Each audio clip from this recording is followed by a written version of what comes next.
Assalamualaikum dan salam sejahtera.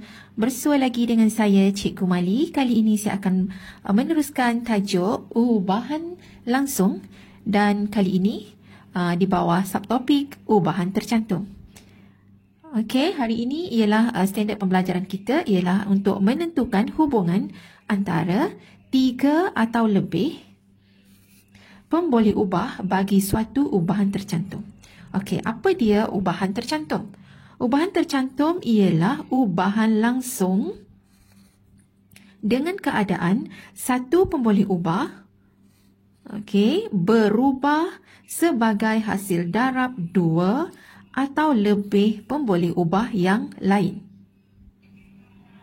Dalam pelajaran sebelum ini, kita dah pun belajar ubahan langsung yang melibatkan dua pemboleh ubah. Contohnya di sini, Y berubah secara langsung dengan S. Dua pemboleh ubah iaitu Y dan juga S.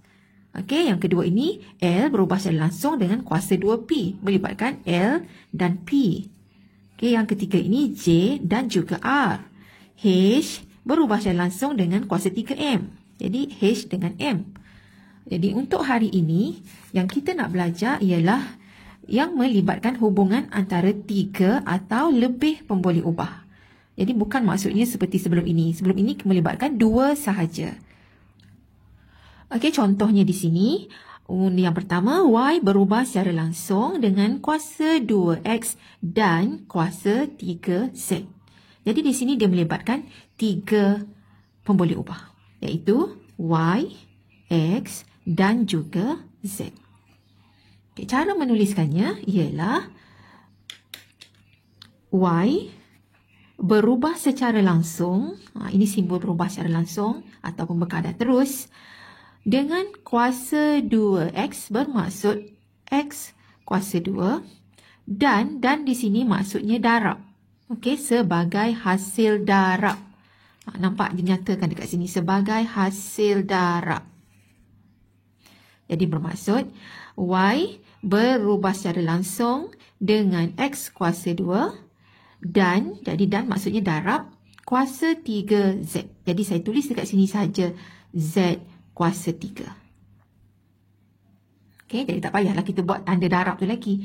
Okey, jadi Y berubah secara langsung dengan X kuasa 2 dan juga Z kuasa 3. Bermaksud dekat sini dia berubah secara langsung dengan kedua-dua ini, X dan Z ini. Okey, daripada simbol kita tukarkan dia kepada persamaan.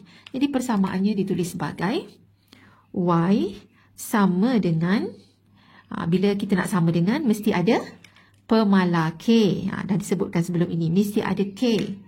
Okey, kemudian kita tulis sambungannya iaitu X kuasa 2 dan juga Z kuasa 3. Okey, inilah bentuk simbol, inilah bentuk persamaan. Bila ada simbol pada persamaan, jangan lupa ada K. Contoh yang kedua. Okey, soalannya berbunyi, P berubah secara langsung dengan Q kuasa 2 dan punca kuasa R. Jadi dia pun melibatkan tiga pemboleh ubah.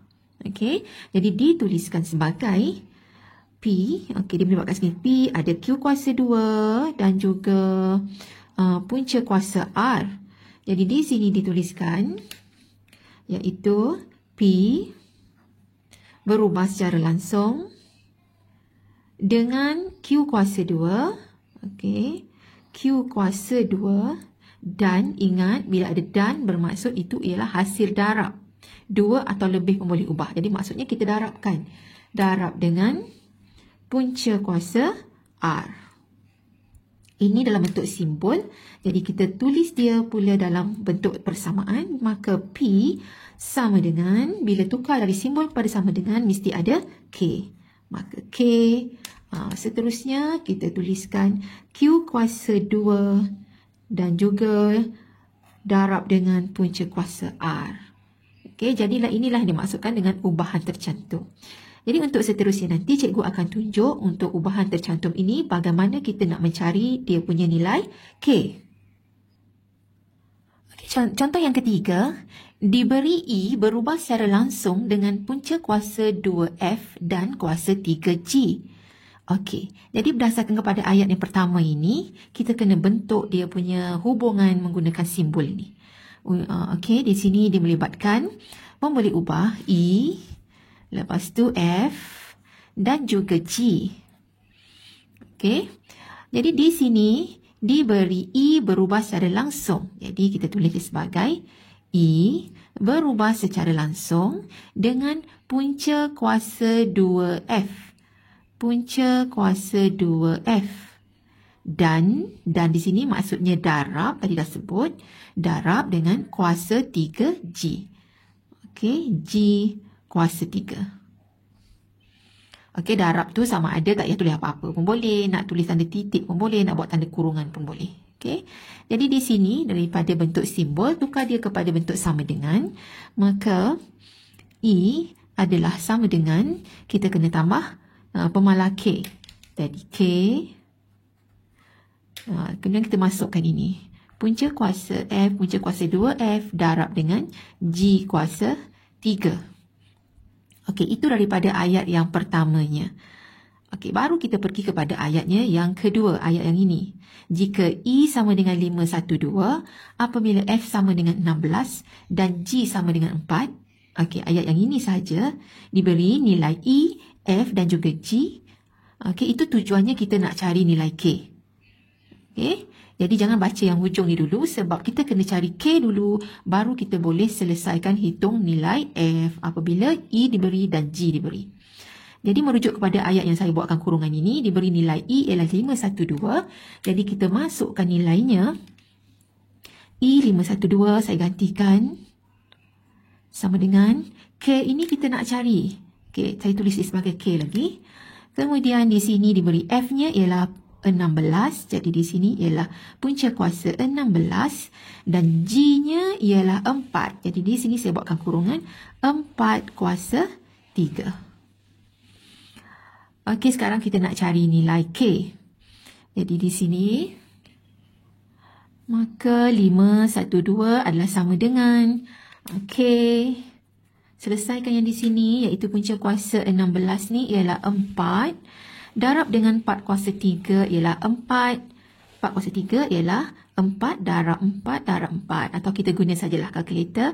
Kita dapat jawapannya ialah 64. Maka 512 adalah sama dengan K.